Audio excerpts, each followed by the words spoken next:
Good morning, नमस्कार। राजस्थान लोक सेवा आयोग अजमेर के पद के लिए जो स्कूल लेक्चरर इतिहास विषय पेपर सेकंड का जो सिलेबस है उसमें महाजनपद युग और मगध साम्राज्य का उदय, जिसमें हरिवंश, शिशु नागवंश और नंदवंश के बारे में बताया गया है, उसके मेरे हस्तलिखित जो नोट्स है उनके बारे में आपने एक बार रीडिंग करेंगे। तो शुरुआत करते हैं। मगध राज्य। मगध जो 16 महाजनपद थे उसमें मगध भी एक महाजनपद था जो बौद्ध के समकालीन था। तो मगध की बात करें तो इसका जो प्राचीनतम वंश है उसके संस्थापक वृद्धरथ हैं। वृद्धरथ ने अपनी राजधानी गिरिब्रज को बनाया था। बाद में राजगिरी बना करके उसको भी राजधानी बनाते हैं। तो गिरिब्रज और राजगृह दोनों ही वृद्धरथ की राजधानियाँ थी, पहले गिरिब्रज बाद में राजगृह की। जरासंध जो कि वृद्धरथ का पुत्र था उसने भी शासन किया। वृद्धरथ और जरासंध के बाद में मगध साम्राज्य में हमें बिंबिसार जो कि हर्यक वंश का संस्थापक हैं के इतिहास के बारे में जानकारी प्राप्त होती हैं। हर्यक वंश का संस्थापक बिंबिसार 544 ईसा पूर्व में मगध की राजगद्दी पर बैठा। यह जानकारी हमें बौद्ध ग्रंथों से मिलती है। बिंबिसार बौद्ध धर्म का अनुयायी था, बुद्ध का समकालीन था।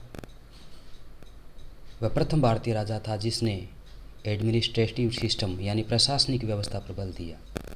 उसके बाद में मध्य भारत में मध्यकाल में अनेक प्रशासनिक व्यवस्था पर बल देने वाले शासक हुए, लेकिन इसकी शुरुआत करने वाला शासक मगध में हर्यक वंश का संस्थापक बिंबिसार था। बिंबिसार 52 वर्षों तक शासन करता है, 544 ईसा पूर्व से लेकर के 493 ईसा पूर्व तक। हर्यक वंश का शासन 132 वर्ष तक रहता है। हर्यक वंश का शासन 132 वर्ष तक रहता है। बिंबिसार ने अंग के राजा ब्रह्मदत्त को हरा करके अंग को भी अपने राज क्षेत्र में मिला लिया था। अंग भी एक महाजनपद है। इन्होंने गिरिब्रज के बाद में राजगिरी का निर्माण करके यानी दूसरा नगर बसाया और उसको भी राजधानी बना लिया। तो पहली राजधानी क्या थी वृद्धरथ की, वो गिरिब्रज। दूसरी राजधानी क्या थी, राजगिरी। ये भी हो सकता है राजगिरी को राजधानी बनाने वाला शासक कौन सा था, तो हर्यक वंश का संस्थापक बिंबिसार था। कब से कब तक, 544 ईसा पूर्व से 493 ईसा पूर्व तक। तो बिंबिसार 52 वर्षों तक शासन करता है। महात्मा बुद्ध का समकालीन होने के कारण जब महात्मा बुद्ध बीमार पड़े तो उनकी सेवा के लिए अपने जो राजवैद्य जीवक हैं उसको बिंबिसार ने भेजा था। इसी प्रकार अवंती एक साम्राज्य था, वहाँ के राजा थे प्रद्योत। जब राजा बीमार हो गया अवंती का तो उन्हें पीलिया रोग हो गया था, पांडु यानी आज की भाषा में कहें तो जॉन्डिस। उनकी सेवा शुश्रूषा के लिए भी जीवक यानी राजवैद्य जो बिंबिसार के थे वो गए थे। तो किन की राजवैद्य जीवक किन की सेवा शुश्रूषा के लिए गए थे ये जानकारी मिलती है। तो जो प्राप्त स्रोत हैं ऐतिहासिक उनके आधार पर महात्मा बुद्ध और अवंती के राजा प्रद्योत, इन दोनों की सेवा शुश्रूषा का प्रमाण अपने इतिहास से मिलता है। अपने क्षेत्र का विस्तार करने के लिए बिंबिसार ने वैवाहिक संबंध भी किए। तो प्रश्न आता है किन के साथ वैवाहिक संबंध किए। तो पहला आता है कौशल नरेश प्रसेनजित।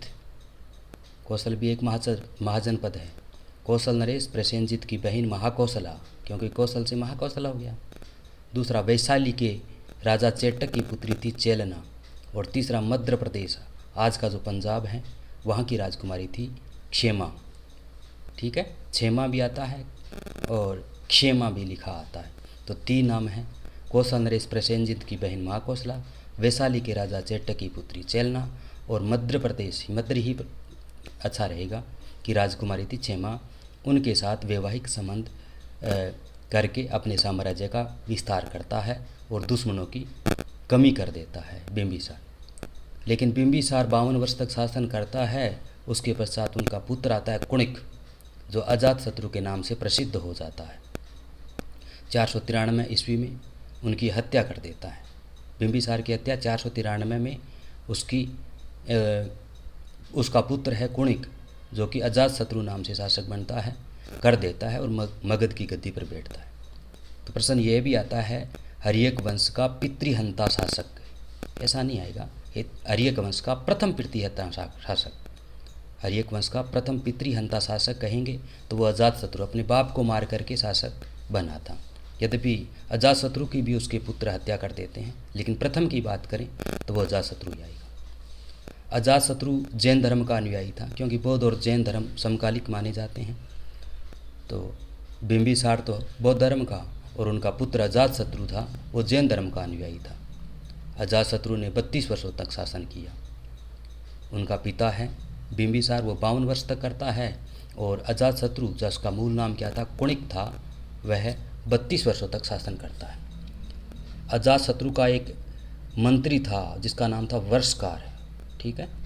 अजातशत्रु का प्रधानमंत्री कहें या सुयोग्य मंत्री कहें तो उसका नाम था वर्षकार, और उसकी सहायता से उसने वैशाली पर भी विजय प्राप्त कर ली थी।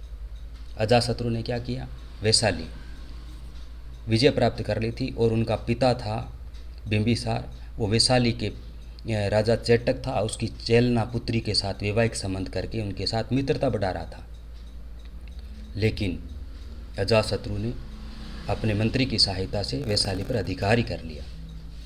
461 ईसा पूर्व में उदयन ने अपने पिता अजातशत्रु की हत्या कर दी। उधर बिंबिसार की हत्या अजातशत्रु कर रहा है 493 में, लेकिन 461 ईस्वी में अजातशत्रु की भी हत्या कर देता है। कौन? उनका पुत्र उदयन।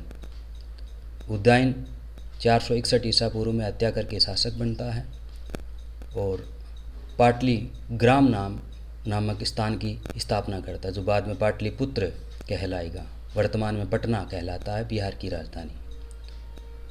उदयन भी जैन धर्म का अनुयायी था।